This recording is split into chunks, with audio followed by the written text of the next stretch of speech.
blocked by the Texas Attorney General. Harris County's no-strings-attached cash payouts for random low-income residents. Are the millions of tax dollars on the table truly an unlawful handout or a worthy hand up for those mired in poverty? At Houston PD, the case shelving scandal deepens with the ugly revelation dozens of rape suspects identified with DNA were never pursued. And in the Big Apple, former President Trump set to face trial by a jury of his peers for the crime of falsifying financial records to hide hush money payments.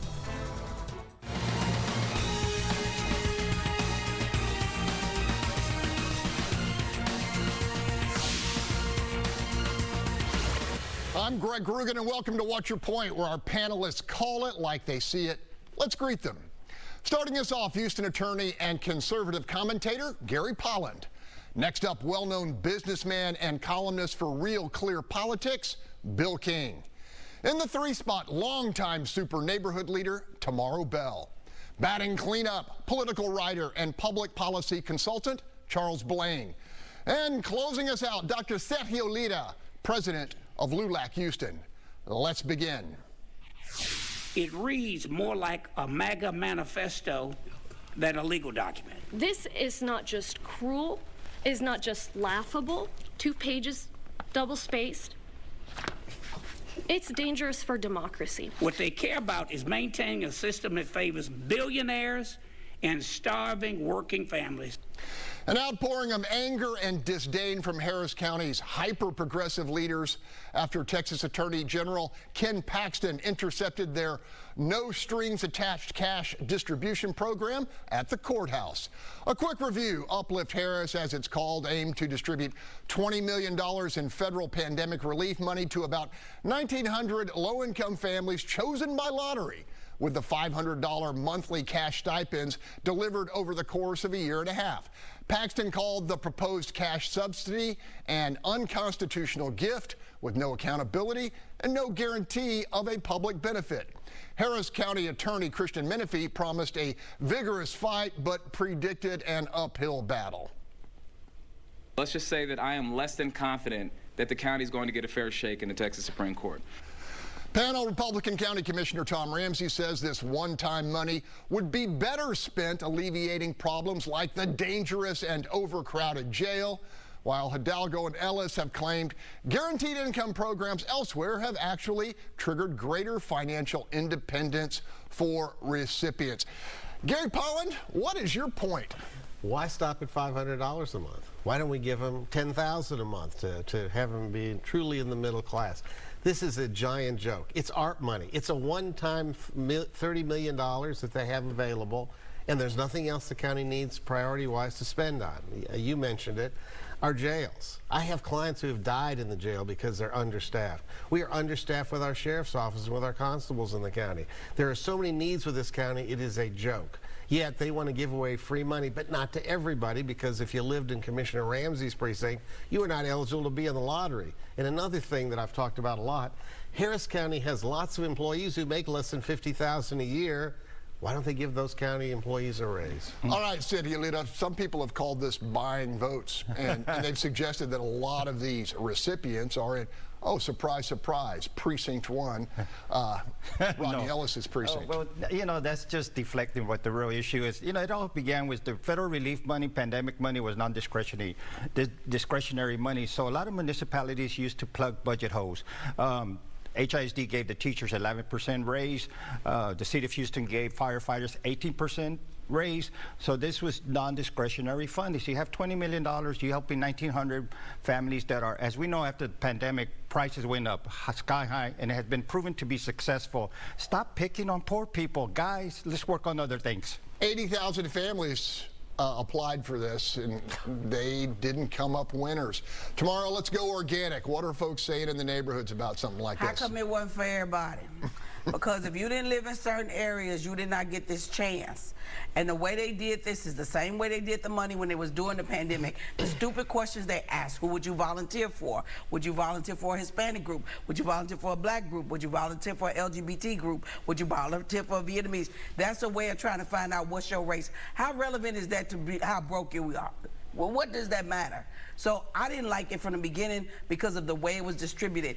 This money was awarded to Harris County, not Precinct 1 only. It should have been, if they were going to do it, spread it out. I have to agree with what everybody else was saying. Hell, the PPP loans, you couldn't get, everybody couldn't get that, and they ain't never accounted for all that money. Anybody who's ever checked out the Urban Reform website knows that Charles Blain takes a deep dive looking for pragmatic solutions. Is this a pragmatic solution, Charles Blain? I don't think so, and I've written on this issue on universal basic income for like 6 years, and something I've all long opposed, and I worked with State Representative Briscoe Cain 2 sessions ago to file a bill to prohibit it. It didn't make it anywhere. And my issue with it is largely that there's no strings attached, there's no work requirement, and there's no kind of workforce development aspect of it. So once you're off of it, you're off of it, and that's kind of it. But, you know, I do take issue with the fact that we're talking about this, and then when you look at corporate welfare, we do the same thing on the side. And, you know, for Republicans to complain about this when the Texas GOP platform, Plank 94, says that county and municipal tax abatements should go away, and we have not seen them do that. Actually, we saw them re-up Chapter 313, which is the school district tax abatements. And so if we're going to talk about welfare for one, we need to talk about it for both if we're going to do away with it. All right, Bill King. Well, I would point out the pandemic's been over for more than a year now. And I just love this. You're not letting us go give out $500 a month to buy votes, and therefore you're threatening democracy. I mean, it's just like, I don't know, it just sort of wears you out. But I think Ramsey made the really prescient point, which is that if I had a list of things that we need to spend money on Harris County, I could come up with 1,000 better ideas. Start with fixing the jail, which is a disgrace what goes on there. It's unsafe for the guards, it's unsafe for the inmates, it's unsafe for the very large number of mentally challenged patients that we have there. How about just fixing the sidewalks? By the way, Rodney, I've been in your precinct, and you could pave about 20 miles of sidewalks for what you're spending this money on. There's not a bike lane. Hey, Tomaro, have anybody looked and seen what the Precinct 1 Commissioner's fund balance is? I mean, $48 million last time. $48 million. I didn't see him add some of those 70,000 families that didn't get anything. Gary, what have you heard here that stuck with you? Oh, I agree with everyone except Sergio, who just doesn't get it. Look, I mean, this is just by the way, and Lena, her comments are like, where did they come from? I mean, this is ridiculous. As I said, as Bill correctly points out, there's 1,000 things the county needs to be doing. How about our streets falling apart? You know, the county commissioners can spend money on roads in their precinct, and that's part of those are in the city. You drive around the city, the roads are terrible. I mean, they're dangerous. So can we do something there? No. They want to give away money. And in terms of corporate welfare, I agree. I'd cut off all the corporate welfare. Don't do it anymore. All right. Hey, we're going to leave it right there. Still to come, DNA evidence matching rapists to their victims, apparently ignored by the Houston Police Department. We'll dive into the latest ugly development in the case-spiking scandal. And in our Sunday survey, we're asking viewers if they blame the crisis at HPD on a lack of manpower or a lack of leadership. Tell us what you think. Vote on our webpage, fox26houston.com. Just click on poll at the top of the page or tell 26 using our news app. But up next, we continue our discussion of Harris County's bid to fight poverty with cash handouts. Can it produce lasting upward mobility, or as some argue, is it really just buying votes? It's preposterous. You can't do this with the public's money. You can't have a lottery giveaway by zip code of a benefit that has no governmental benefit with no strings attached, and you're violating the Texas gift clause by doing it. That's State Senator Paul Bettencourt, who blew the whistle, so to speak, on Harris County's Uplift Guaranteed Income Program by lodging a complaint to the Attorney General. Angry liberals from all over the country have been bombarding Bettencourt with insults, citing his acceptance of a PPP loan for his business during the pandemic. Apples and oranges, says an unfazed Senator Betancourt.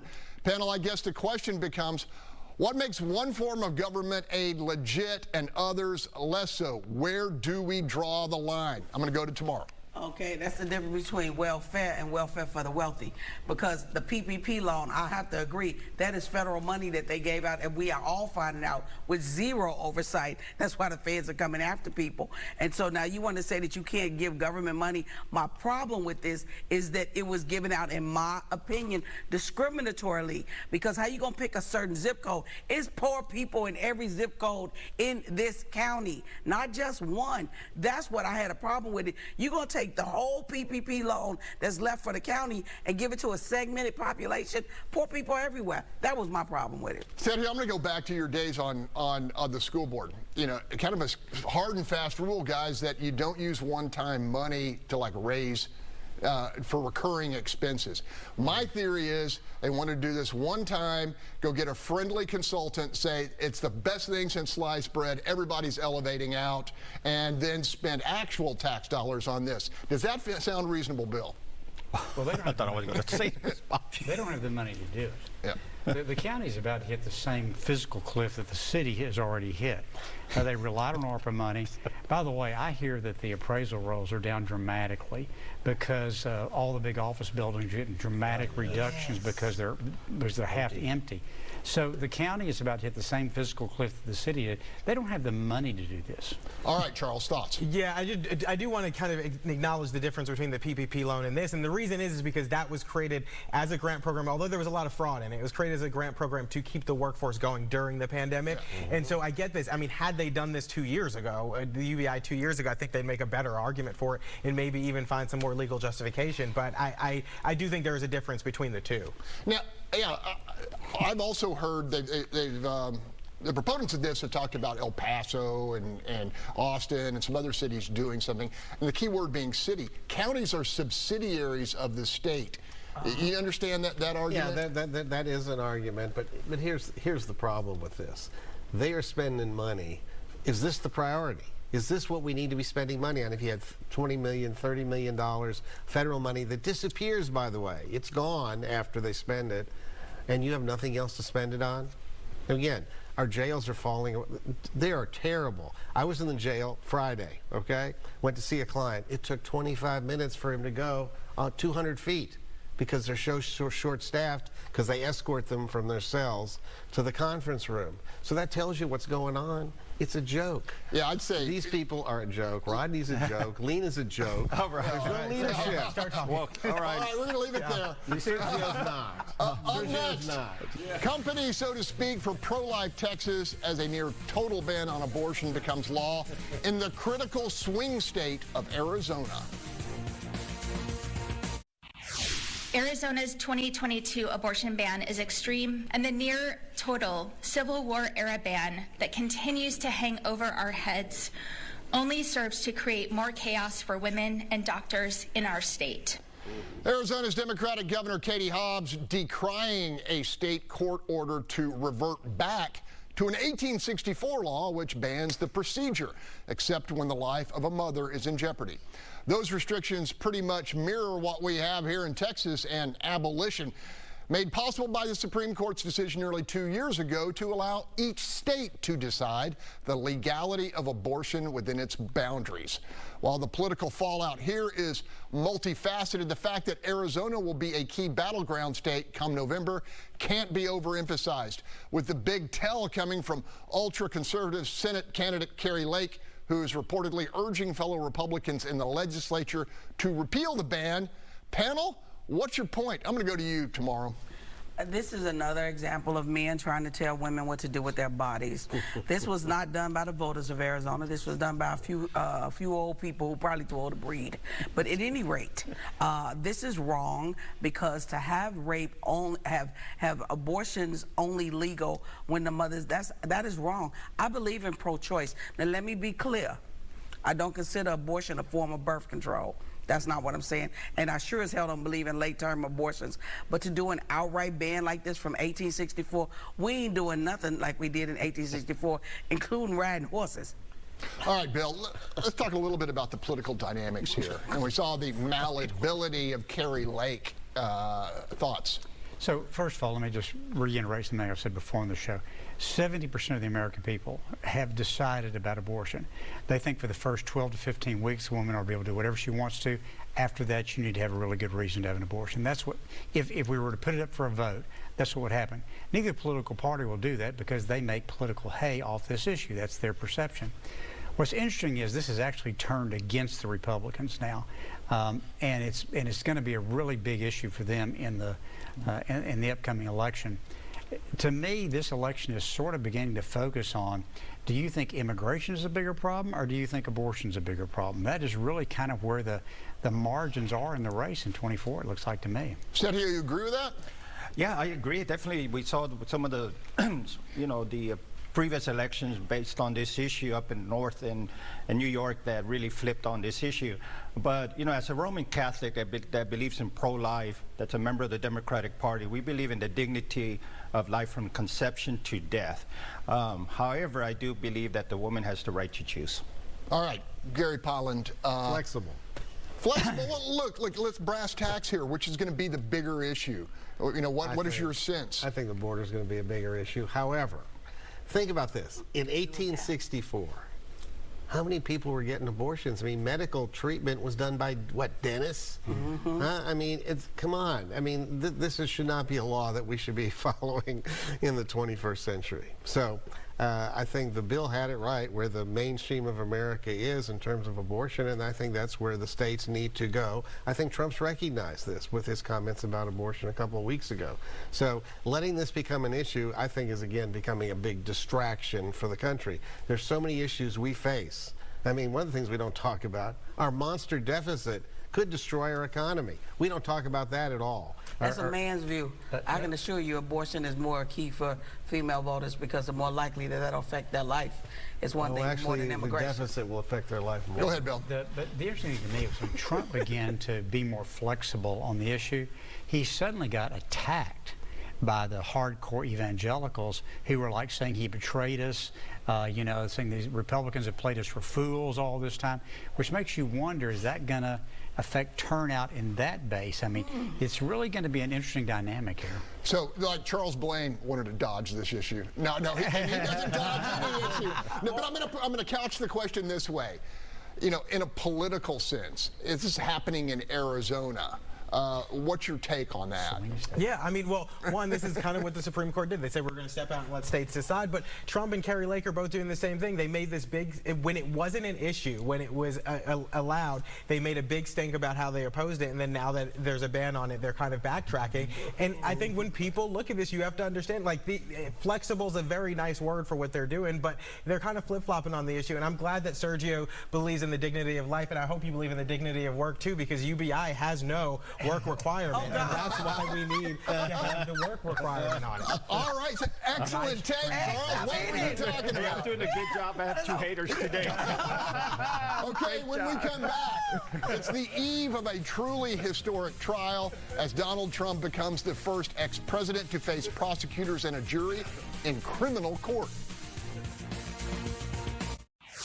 This judge should be recused and the case should be thrown out. He's totally conflicted. There's never been a judge more conflicted than this one.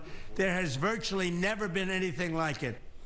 Former President Donald Trump lashing out at the jurors presiding over his felony trial on 34 counts of falsifying business records to hide hush money payments aimed at ensuring the silence of adult film star Stormy Daniels, with whom he still denies having an affair.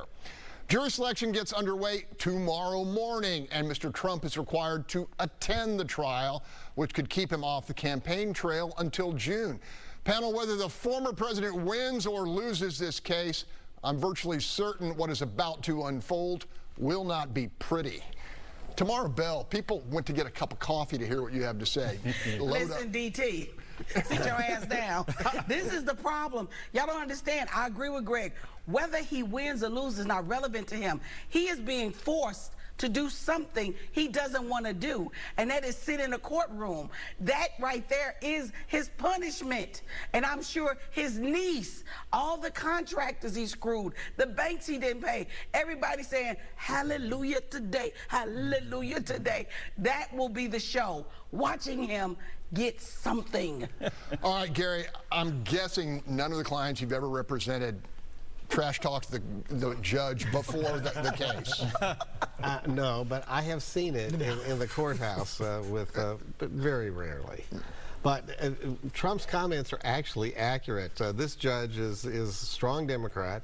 This judge has given money to Democrats. His wife is a huge Democratic fundraiser, helping Biden. So that's all true. They extended the statute of limitations. They have cheated everywhere they can, and Alvin Bragg as a DA is a joke. He doesn't prosecute serious crimes. You know, the assaults on the police in New York, he let them all go. So this is what we're dealing with, because this is about getting Trump. And what's interesting about this is that Trump's popularity every time they pull these stunts goes up. Well, I agree with that, but I think some of the other stuff was deflection, because, you know, what do judges have to be completely apolitical? It doesn't exist in our society. Sergio, I want to give you a shot on this. Yeah, no, I think of all the Trump trials, this is the one that's going to be the most salacious and stormy. I tell you, this trial, this guy, Michael Cohen, is the Sammy Bull that took down the other Teflon Don. He's going to take out this Don, so keep an eye out. I'm interested in watching this trial. Me too.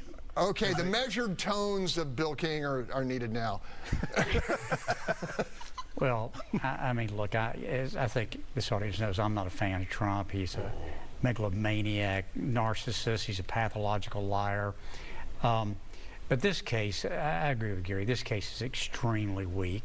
And Bragg doesn't prosecute murderers in New York, but he prosecutes this case. It is a political prosecution. I don't think there's any question about that.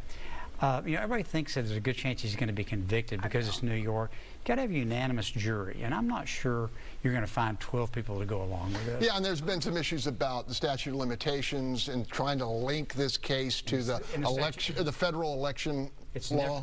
This law has never been used like this before. All right. Any thoughts, Charles? I was just saying, Bill, tell us how you really think about Trump. No, I think here's the thing.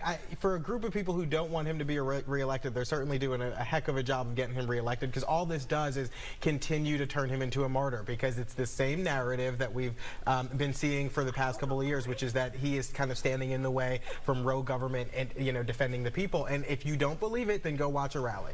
Real quick. One thing that could affect, they're going to prove that he did have this affair with Stormy Daniels and that he did try to pay her off. That part of the story is true, and I think that's going to be further erosion to evangelicals who are really beginning to get fed up with Trump's like a moral character. We'll keep an eye on it. Up next, rape cases abandoned despite DNA evidence firmly matching specific criminals to brutal sexual assaults. Houston PD, how does that happen? It's not a smash and grab. It's not a stolen bike. It's not a minor crime. How does that happen? As you know, that's what we're trying to work our way through. And we're not going to have all those answers today. I can just tell you we're committed, as I said from the beginning, to rip this thing open. Over 8 years. I hear the frustration. We all are frustrated. This is Houston. This is HPD. And I expect better. Just when we were beginning to hope the Houston Police Department's case-spiking scandal was slowly easing into a healing phase, a new and ugly disclosure made it substantially worse. I'm speaking of the revelation that in at least 95 cases of alleged rape, HPD had at its disposal undeniable DNA evidence placing identifiable perpetrators in contact with victims. How do we know? Because the suspects had committed crimes in the past and their DNA was in the national database. So what did HPD do with this rock-solid, pretty much undeniable scientific evidence? Nothing. Instead of arresting and interrogating the suspect, they simply killed the investigation. Well, it's a failure of the highest order to have this information that you can act upon to make our community safer, and nothing's being done with it. We hear it from survivors time and time again. They just want justice. Put the perpetrator behind bars. And to hear that nothing happened, that these cases went stagnant, these foolproof DNA evidence cases, nothing happened, and more victims are out there perhaps, it's unthinkable, unbelievable. Panel, to Chief Finner's credit, all the spiked sexual assault incidents, cases, whatever we're going to call them, have been reopened. But as you can tell from my reaction, this level of dereliction is inexcusable regardless of the purported staffing shortage. Okay, Gary, you're an expert on criminal law. What do you make of this? DNA with a witness who wants to testify should be a case that was pursued.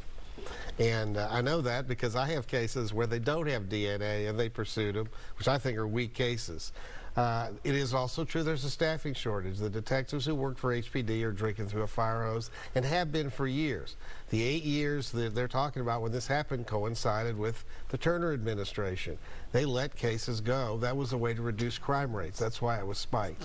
So what needs to happen is we need to put people in there to get these cases resolved, because we have a 10-year statute of limitation on these cases. If they started 8 years ago, there's not a lot of time to get them filed. All right, Tomaro. This started in 2014. You can go to the Houston Chronicle article and you can see the former Chief McClellan over there with City Council explaining that they were doing this back in 14. This was under Anise Parker. This started before 16. Let's get the facts out there. This is not hidden. Even the Chronicle even talked about the article. This started before that. In addition to that, who told y'all about this? Who brought it out? Troy Finner dug deeper and deeper. Let me tell you, this is the problem with the thin blue line, because those officers who worked in this division and investigate, who chose to do this, knowing full well you had somebody devastated, whether it was a man or a woman, who had this horrible act and did nothing. Their asses needed to be fired. But every time you turn around and you try to fire an officer, the union gonna come back even if they kill 50,000 people. How do I know this? Because just like Goins, who still ain't went to court yet, killed those innocent people, he had 8 other people he had killed before that, and he was still on the force. So I'm telling you, don't just not look at the police, look at the police union as well. I know Bill's been gathering intel on this, and you know, our Sunday survey, 70% of those responding to our unscientific survey believe this is a leadership issue. Of course they do. Bill, your thoughts? It's fun. So I have a source at HPD that told me that when they get a hit from the national database, it is emailed to an email address in HPD. And nothing happened to those emails. Now, there's supposed to be an officer that reviews those emails and then calls the detective in charge of the case and makes sure something happens. That did not happen. We don't know why it didn't happen yet, but there's either a colossal procedural failure or somebody wasn't doing their job. What's beginning to bother me about this investigation, this is going on too damn long. And by the way, where's the commission that's supposed to be looking at this? I haven't seen them since they were appointed. It seems like to me HPD is off doing this investigation of themselves, which I'm not comfortable with, because it was supposed to be an outside review. Where's that commission and what are they doing, and why aren't they up telling us some of these facts? You know, if it was my daughter or my niece or my best friend's daughter, I'd be raising hell. Go ahead, Sergio. Absolutely right. That's my point. Exactly what I stated yesterday at a meeting. If there was our daughter, our wives, or some family member, we would be raising hell on this issue and pursuing it to the end. This 9,500 cases of 95 cases of sexual assault. I believe there's 5 new charges of arrest, which is less than 0%. You know, this whole HPD thing needs to be revamped. And folks keep saying shortage of staffing in the jailhouse, shortage of staffing in HPD, shortage of staff, but there's no shortage of staffing of victims and people. All right.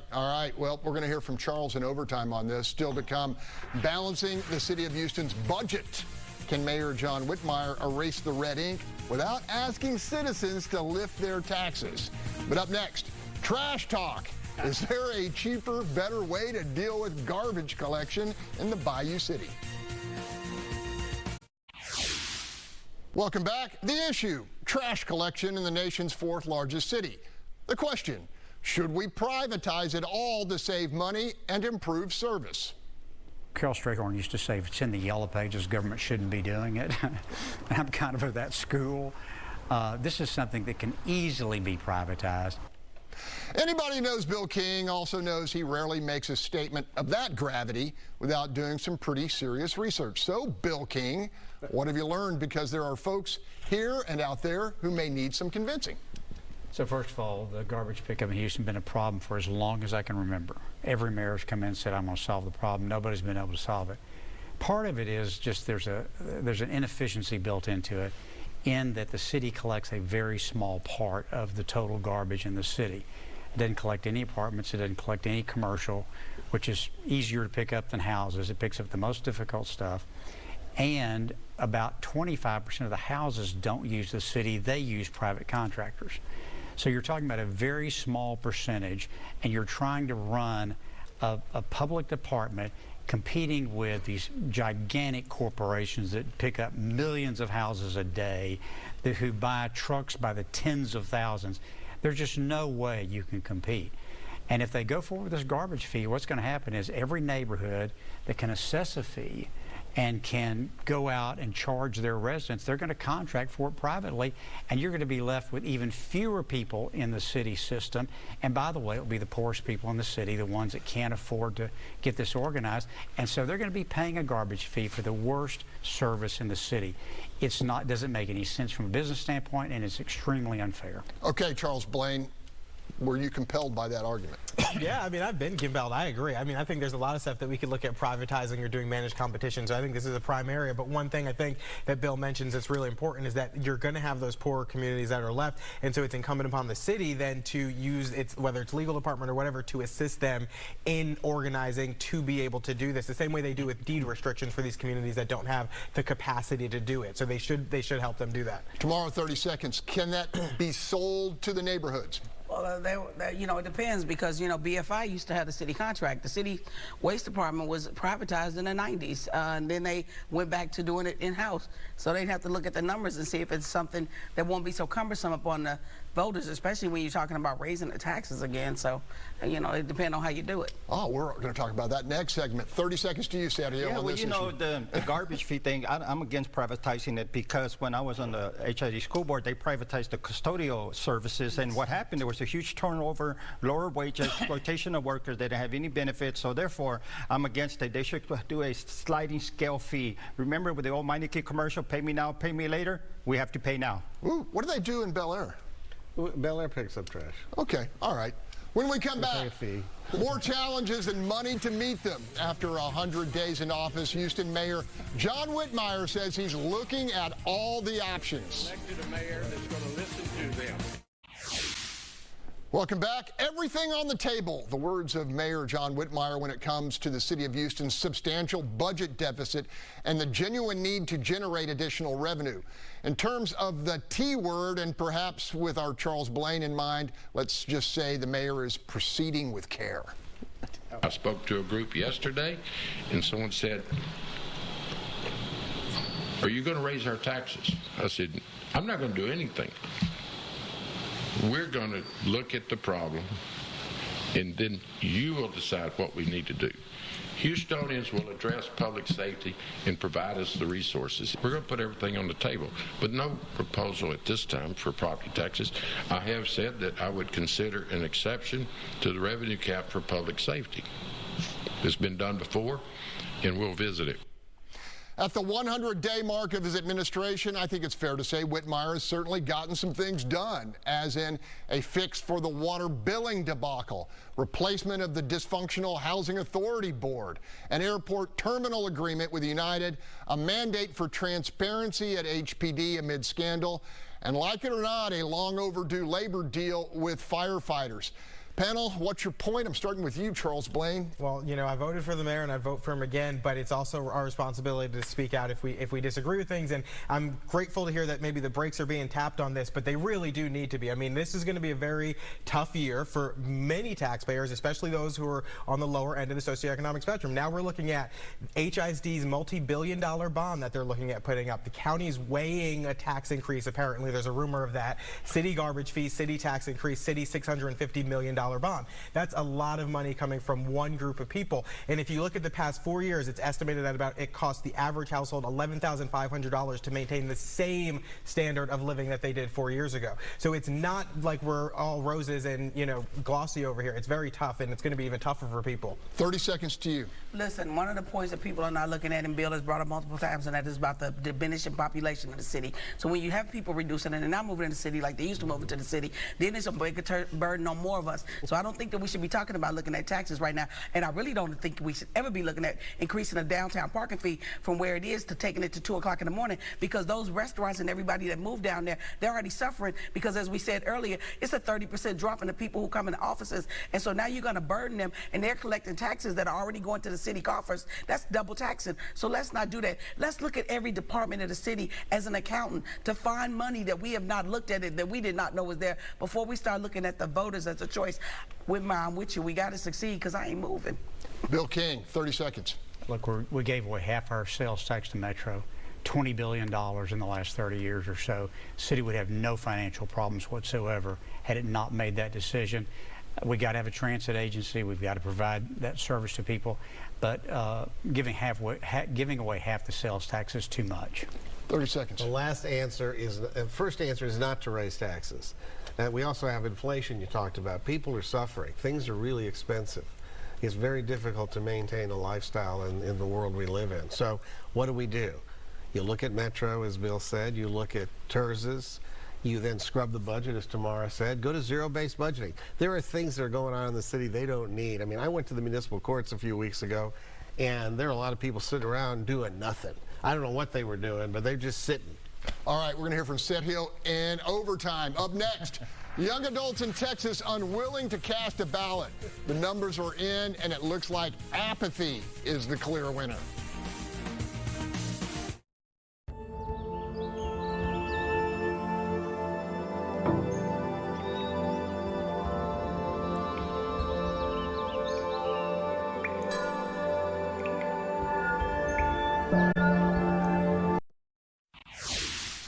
Welcome back. Troubling, although probably not surprising, data about the engagement of younger Texans in the most basic level of the democratic process.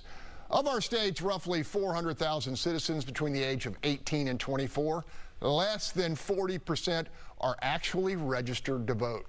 Of those young adults who do register to vote, less than half actually make it to the polls to cast a ballot. Panel, math has never been my strong point, but I'm pretty sure that means only 1 out of 5 who could vote actually exercises the franchise. Wow, this is troubling, Sergio, and I know that you want to get more people voting. Yeah, absolutely. I'm not surprised by this data because the young voters today, I'll call them the entitlement generation, the TikTok generation, the Instagram generation, they're more concerned about images, making money, and they're hearing all this talk about, I see you at the top, and you know, and they live in all these high rises downtown, wonderful, and they're not homeowners. They don't pay taxes for a long time, and these folks have not fought wars. They have not been engaged in a war. So folks that have gone to war, have been involved during the Vietnam era, came back with a strong sense of government and representation, and they bought homes. And now I'm paying taxes. I want representation and make sure our services are done, and we're proud patriots. This entitlement generation, I'm not surprised. 30 seconds, Charles. Yeah, I'll tell you why my generation doesn't want to vote. Because we're in a situation where you can't have political disagreement without being called racist or Marxist. We elect Congress members of this generation who do nothing but argue with each other and who say they're going to represent you but go reauthorize warrantless surveillance, or their stock portfolios increase while everybody else starves. We live in a country that said no taxation without representation, yet our government lies, cheats, steals, and robs for us, and these people consistently get reelected, and those people are not in my generation. So that is why people don't want to vote, and I can't blame them for not wanting to vote. Half the time I don't want to vote, but the reason that I stay involved is because we cannot leave this to the people who purely profit off of politics. I'm putting that on Twitter. Okay, Tomaro Bell. As a mama of 2 millennials, they better take their ass to the poll or they can't come home. So I raised my children to make sure that they vote, because voting matters. You want to complain and everything about everything that's going on, and this is people are still in here and the people doing that. That's why you need to vote. If you don't vote, don't complain, because you can't change nothing sitting at home talking about about what you woulda, shoulda, coulda done. But I tell you what, let it be Taylor Swift on the ballot. Let it be Jelly Roll or somebody like that. They'll be out there in 2 seconds because that's what they care about. You need to care about this before you end up homeless because of this, because you didn't pick the right leadership. Bill King might yawn, but do a take instead. So I hate to admit this, but I've been working in elections for 50 years now. And I can't tell you the number of times I've heard a campaign say they were going to increase turnout among young voters. Yeah. It's never worked, ever. But here is the demographic reality, whether you like it or not. And this was true for my generation. It was true for tomorrow's generation. It's going to be true for Charles. Every generation, this is true. People do not start voting until they own a home. That's right. That's when they all of a sudden start voting. What I said. Every generation has been the same. And I challenge some of you boomers out there to think about back when you were this age, how often did you vote? Give us your home. I voted every time. And I want to tell you what I think the problem is. Real quick. Quickly. It's redistricting. We don't have competitive districts. We don't have competitive races. And we don't have real choice, or we have choices like we have this year where people think the choice is terrible. That's why they're not voting. And I guess they're not driving cars because we have motor voters, so they should be registered. Still ahead, the strategy which altered America's perspective on the border. Governor Greg Abbott explains his decision to bus immigrants directly to so-called sanctuary cities. On tonight's edition of Texas, The Issue Is, airing at 9:45 right here on Fox 26. A conversation with Texas Governor Greg Abbott about securing the border and his critical decision to transport undocumented migrants to northern Democratic cities. I was sitting around with a bunch of local mayors and county leaders and police chiefs and sheriffs in their small little communities like Del Rio and Eagle Pass. They were having hundreds of people dropped off by the Biden administration. They said they could not deal with it. I said, I'll take care of it, and that I began the busing process. And the thought was this: if Joe Biden and his border czar Kamala Harris were not going to come to the border, I was going to take the border to them, which originally was Washington, D.C., and then it expanded to sanctuary cities, cities that have self-identified. They want these people to come to their cities. They did want them until they actually showed up, and then they could not deal with it. Americans are waking up to the reality that Iran has fired more than 300 armed drones and missiles at Israel, the first direct attack on the Jewish state ordered by Tehran ever, in apparent retaliation for a deadly strike on its operatives in Syria. With the help of the United States and other allies, Israel reports nearly all of the incoming threats were shot down. The overriding concern now is escalation into a larger regional conflict. Panel, President Joe Biden is urging restraint. We got about 45 seconds, Gary. That's what he always advises. But what's happened is the U.S. deterrence and Israel's deterrence has been reduced by what's happened in the Middle East. The inconsistent support by the administration for Israel ebbs and flows. One day they're with them, one day they're next, one day we're going to cut off their weapons. It sends messages to evil people who want to do bad things to great Satan America and little Satan Israel. All right, well, we can probably talk a little bit more about it in overtime. Thanks to this week's panel, and thank you for joining us. Sweet. You now have a choice. Fox News Sunday is next on the broadcast channel, and we'll keep talking here with Watch Your Point Overtime, streaming live on Fox Local and on our website as we dive deeper into city politics, the HPD scandal, and the attack on Israel. All of that said, from all of us here, have a safe and healthy week.